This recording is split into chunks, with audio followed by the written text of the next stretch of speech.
Hihi buri mwaka umuri district ya Kagadi neguza kilograms ziri kurenga muri miliyoni imwe ekiretire district yabemwe muri districts eziri kukizayo kuhinga kuko mwihanga Nassan Kwesiga hamwe na Posiya no kusima abahinji bakoko kurwa mu cyaro cya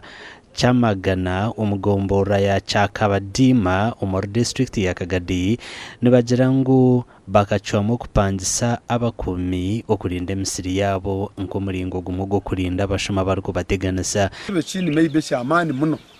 abasuma ekitukozera bakusinga kuranga abasuma ko tugerezeyo ku Rwanda abasuma twaremererwa twacwamo kuserura abalinzi buri hayi buri murimo wene kuko yino umusiri gwa kuko ayino umulinzi akubisura buri mwezi twina abalinzi tukabaya mu district ya Kikube abakusinga bali baruru nakubaire ni sabanka government singebe soboire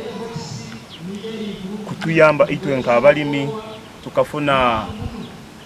ebyome bikusa providing amaizi mu bwire bomusana Desire Mparana urukura abahinzi mu district ya Kagadi nagira ngo bamazire gukora iteka erukuza kurinda abahinzi bakoko mu district ezi kandi ngo binena n'intekateka ezo kutaho ubukiko bw'ahabyaro okumara hwekizubeki obusuma tulenga kukora ebiragiro ebirafuga ekirime kino bina ebiragiro kanso buramara kubirabya ikaba iteka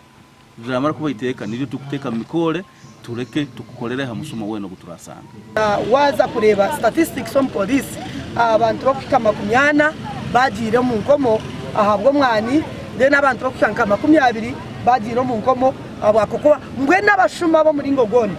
ecyatureta no kureba utwabahereza amani kandi bagumiza muno bakorana amani bahinga macha aho season weratandika tujaga bensige zindi mbalimi ku mulingo gumu kanso guyarebizeho